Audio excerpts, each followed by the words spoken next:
সম্মানিত দর্শক ও শ্রোতা, আসসালামু আলাইকুম। ইমাম মাহদী আলাইহিস সালাম মুসলিম বিশ্বের একজন আধ্যাত্মিক ও রাজনৈতিক নেতা ও ইমাম, যিনি কিয়ামতের পূর্বে পৃথিবীতে আগমন করবেন বলে হাদিস গ্রন্থসমূহে বিশেষভাবে আলোচিত হয়েছে। মাহদী শব্দের অর্থ হেদায়েত প্রাপ্ত বা আল্লাহ তাআলা কর্তৃক সুপথ প্রাপ্ত নেতাকে ইমাম মাহদী বলা হয়।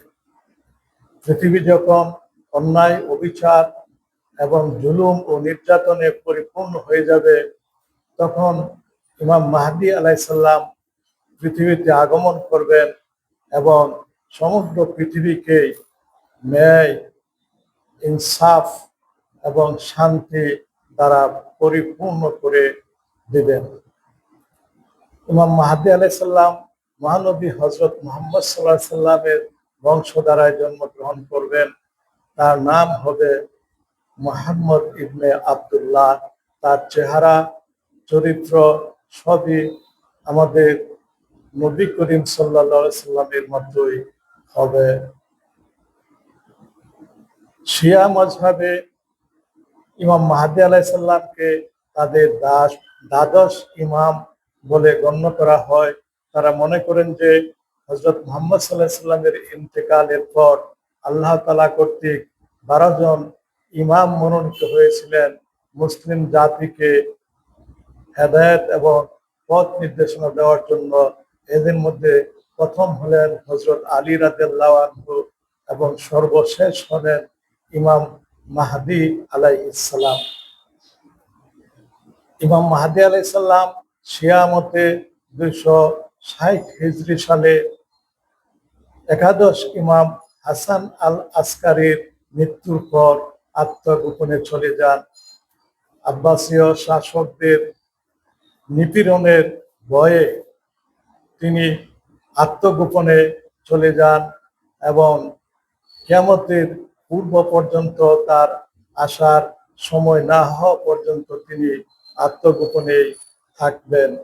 পৃথিবী যখন জুলুম, নির্যাতন এবং অন্যায়, অবিচারে, পাপাচারে পরিপূর্ণ হয়ে যাবে, তখনই আল্লাহ পাক দুনিয়াতে আভার প্রকাশ করবেন, যখন তার নিরাপত্তা সুনিশ্চিত হবে এবং মানব জাতি তার মতো একজন বিশ্ব নেতার আশা করবেন। তখনই আল্লাহ পাক ইমাম মাহদী আলাইহিস সালামের প্রকাশ ঘটবেন। তিনি কাবা শরীফের চত্বরে আবির্ভূত হবেন বলে হাদিস শরীফে উল্লেখিত হয়েছে। সেখানে মুসলমানরা তার হাতে বায়াত করবেন এবং তিনি দাজ্জালের বিরুদ্ধে জিহাদ ঘোষণা করবেন। দাজ্জাল হলো এমন একজন জালিম বাদশাহ, নাস্তিক বাদশাহ, যে নিজকে খোদা বলে দাবি করবে ফেরাউনের মতোই এবং মুসলমানদের উপর নির্যাতন চালাবে এবং ইহুদিরা হবে তার অনুসারী। ইমাম মাহদী আলাইহিস সালাম কাবা শরীফ থেকে জেরুজালেমের উদ্দেশ্যে রওনা হবেন এবং সেখানে তিনি মুসলমানদের প্রথম কিবলা মসজিদুল আকসা পুনরুদ্ধার করবেন। এরই মধ্যে হযরত ঈসা আলাইহিস সালাম আকাশ থেকে সিরিয়ার দামেস্কে অবতরণ করবেন এবং তিনি ইমাম মাহদী আলাইহিস সালামের সঙ্গে মিলিত হওয়ার জন্য জেরুজালেমের দিকে রওনা হবেন। এদিকে দাজ্জাল এবং তার সেনাবাহিনী ইমাম মাহদী আলাইহিস সালামকে জেরুজালেমে মসজিদুল আকসার চতুর্দিকে ঘেরাও করে ফেলবে।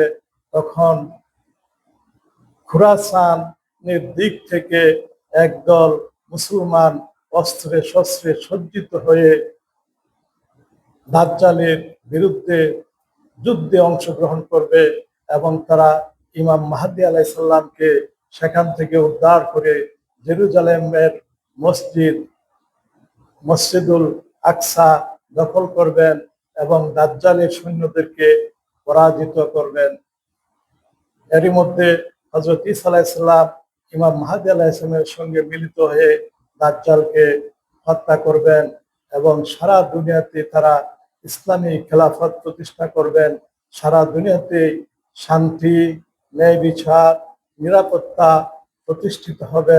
মানুষের সম্পদ এতই বৃদ্ধি পাবে যে সম্পদ গ্রহণ করার মতো কোনো মানুষ পাওয়া যাবে না, দান গ্রহণ করার মতো কোনো মানুষ পাওয়া যাবে না। এতই বরকত নাজিল হবে, সারা দুনিয়াটা যেন একটা স্বর্গ রাজ্যে পরিণত হবে। এভাবে ইমাম মাহদী আলাইসাল্লামের মৃত্যুর পর হযরত ঈসা আলাইসাল্লাম পৃথিবীর সারা দুনিয়া শাসন করবেন এবং সারা দুনিয়াটাকে একটি স্বর্গরাজ্যে পরিণত করবেন। সারা দুনিয়ার মানুষ মুসলমান হয়ে যাবে, ইসলাম ধর্ম গ্রহণ করবে, হযরত ঈসা আলাইসাল্লামের অনুসারী হয়ে যাবে এবং দুনিয়াতে একটি ধর্মই তখন কায়েম থাকবে, যে সম্পর্কে আল্লাহ পাক পবিত্র কোরআনে বলেছেন, ওয়াল্লাযী আরসালা রাসূলাহু বিল হুদা ওয়া দীনিল হাক্কি লিইয়ুযহিরাহু আলাদ দীনি কুল্লিহি ওয়ালাউ কারিহাল মুশরিকুন। আল্লাহ পাক নবীকে সত্য দ্বীন এবং হেদায়েত সহ এই জন্যই দুনিয়াতে পাঠিয়েছেন যেন তিনি দুনিয়ার সমস্ত বাতিল ধর্মসমূহকে নির্মূল করে আল্লাহর সঠিক ধর্ম ইসলামকে সুপ্রতিষ্ঠিত করতে পারেন। কাজে মহানবী হযরত মুহাম্মদ সাল্লাল্লাহু আলাইহি সাল্লামের যে কাজটি অসম্পূর্ণ ছিল, সেই কাজটি মনে হচ্ছে ইমাম মাহদী এবং ঈসা আলাইহিস সালাম পূর্ণ করবেন। পবিত্র কোরআনের বহু সংখ্যক আয়াতে ইমাম মাহদী এবং হযরত ঈসা আলাইহিস সালামের আগমন সম্পর্কে অনেক ইঙ্গিত পাওয়া যায়, কিন্তু হাদিস শরীফে হযরত ঈসা এবং ইমাম মাহদী সম্পর্কে যথেষ্ট আলোচিত হয়েছে। ইমাম মাহদী সম্পর্কে প্রায় 50টি হাদিস গ্রন্থ সমূহে বর্ণিত হয়েছে। এতে ইমাম মাহদীর যে সংবাদ, ইমাম মাহদীর যে হাদিস, সেটি মুতাওয়াতির পর্যায়ে চলে গেছে। মুতাওয়াতির বলা হয় ওই সকল হাদিসকে যাদের বর্ণনাকারী সংখ্যা প্রত্যেক যুগে এত বেশি থাকে যে সেটি অবিশ্বাস করা একবারেই অসম্ভব। সেই ধরনের হাদিসকে মিথ্যা বলা একেবারে অসম্ভব। এই ধরনের হাদিসকে সত্য বলে জানা এবং তার উপর আমল করা মুসলমানের উপর ওয়াজিব হয়ে দাঁড়ায়। কাজেই ইমাম মাহদী আলাইহিস সালামের আগমনকে স্বাগত জানানোর জন্য মুসলমান জাতির অবশ্যই প্রস্তুত থাকতে হবে। তাকে সাহায্য করা, সহযোগিতা করা সমস্ত মুসলমানেরই অবশ্য কর্তব্য। শিয়া এবং সুন্নি মাযহাবে যদিও ইমাম মাহদী সম্পর্কে কিছুটা পার্থক্য পরিলক্ষিত হয়, কিন্তু সেটি সামান্য পার্থক্য। ইমাম মাহদী আলাইহিস সালাম নবী করিম সাল্লাল্লাহু আলাইহি সাল্লামের বংশধারা থেকে জন্মগ্রহণ করবেন, সেটি শিয়া এবং সুন্নি মাযহাবে বর্ণিত হয়েছে। তবে সুন্নিরা মনে করেন যে তিনি যত সময় হবে তখন কিয়ামতের পূর্বে যখন তার আসার সময় হবে তখন তিনি জন্মগ্রহণ করবেন, সেটি নবীর বংশে। শিয়ারা মনে করেন যে তিনি 260 হিজরি সালে হাসান আসকারীর, তার পিতা একাদশ ইমাম হাসান আসকারীর মৃত্যুর পর আত্মগোপনে আছেন। ওই সময় তার বয়স ছিল মাত্র 5 বছর। আব্বাসীয় শাসকদের নিপীড়ন এবং হত্যার ভয়ে তিনি আত্মগোপনে চলে যান। তাহলে এই দুই মাযহাবের মধ্যে আমরা একটি সম্পর্ক এইভাবে প্রতিষ্ঠা করতে পারি যে হাসান আসকারী একাদশ ইমাম, তিনি তো হযরত মুহাম্মদ সাল্লাল্লাহু আলাইহি সাল্লামের বংশধর, হযরত হুসাইন আলাইহিস সালামের বংশধর, এবং সেই হযরত হুসাইন আলাইহিস সালামের বংশধারায় যে জয়নাল আবদিন ছিলেন, সেই কারবালার প্রান্তরে আল্লাহ পাক যাকে রক্ষা করেছিলেন, সেই তারই বংশধারায় একাদশ ইমাম হলেন হাসান আল আসকারী। এবং সেই একাদশ ইমাম হাসান আল আসকারীর সন্তান যখন তার বয়স মাত্র 5 বছর ছিল তখন তিনি আত্মগোপনে চলে যান। সেই সন্তান যে মুহাম্মদ আল মাহদী সেটা আমরা নিশ্চিতভাবে বলতে পারি না। তবে ইমাম মাহদীর বংশধারা যে হাসান আসকারীর সঙ্গে যুক্ত আছে এবং সেই বংশধারায় আখিরি জমানায় কিয়ামতের পূর্বে হযরত ইমাম মাহদি বা মুহাম্মদ আল মাহদি জন্মগ্রহণ করবেন, সেই বিষয়টি আমরা সহজেই অনুমান করতে পারি। কাজে শিয়া এবং সুন্নি ধারণার মধ্যে তেমন কোনো পার্থক্য থাকে না। মুসলমানদের মধ্যে বিশিষ্ট বুজুর্গ মুজাদ্দিদে আলফে সানি শাহ নিয়ামতুল্লাহ কাশ্মীরি এবং ফুরফুরা শরীফের পীর আবু বকর সিদ্দিকী তারা বলেছেন যে এই যুগটা হচ্ছে ইমাম মাহদী আলাইহিস সালামের যুগ। তিনি 1380 হিজরি সালে জন্মগ্রহণ করেছেন।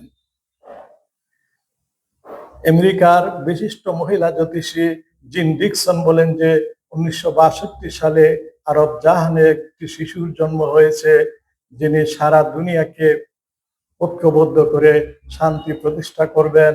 আর সেটি যে ইমাম মাহদী আলাইহিস সালাম তা আমরা জোর দিয়ে বলতে পারি, কারণ 1380 হিজরি এবং 1962 সাল খ্রিস্টাব্দ একই বছর। কাজে এই সকল সম্ভাবনা থেকে আমরা ধারণা করতে পারি যে এই যুগটা ইমাম মাহদী আলাইহিস সালামের যুগ। তারা অবশ্য একটি সম্ভাবনার কথা বলেছেন, আমরা কোরআন হাদিসের উপরে আমরা বিশ্বাস করি। আমরা আমাদের উপর এই কথাটা আমরা ওয়াজিব বলে মনে করি যে আখেরি জমানায় একজন ইমাম আসবেন, তিনি হলেন ইমাম মাহদী। তাকে প্রত্যেক মুসলমানের সাহায্য করা, সহযোগিতা করা অবশ্যই কর্তব্য। কাজেই ইমাম মাহদী আলাইহিস সালামের কথাটি প্রচারিত হওয়ার পর 2001 সালে ফলস ফ্ল্যাগ অপারেশন করে ইমাম মাহদীর সৈন্যরা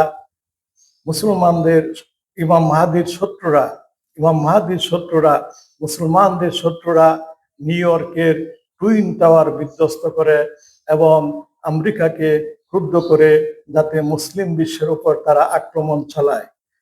এবং প্রায় 20 বছর ধরে তারা মুসলমানদের উপর চরম নিপীড়ন নির্যাতন চালিয়ে সুন্নি বিশ্বকে তাদের কুক্ষিগত করে ফেলেছে। বর্তমানে তারা শিয়া বিশ্বকে ধ্বংস করার জন্য ইরানে আক্রমণ চালিয়েছে এবং সেখানে ব্যাপক ধ্বংসযজ্ঞ চালিয়ে শিয়া মুসলমানদেরকে ধ্বংসের পায়তারা করছে। কিন্তু আল্লাহ পাকের অশেষ মেহেরবানিতে ইরানের শিয়া ভাইয়েরা এখনো তাদের যুদ্ধ এগিয়ে নিয়ে যাচ্ছেন, তারা এখনো টিকে রয়েছেন। তাই আমরা আশা করছি সেই ফেরাউন রূপী আমেরিকা এবং ইহুদি সেই পারস্য উপসাগরে ফেরাউনের মতোই ডুবে ধ্বংস হবে ইনশাআল্লাহ। আসসালামু আলাইকুম ওয়া রাহমাতুল্লাহ ওয়া বারাকাতুহু।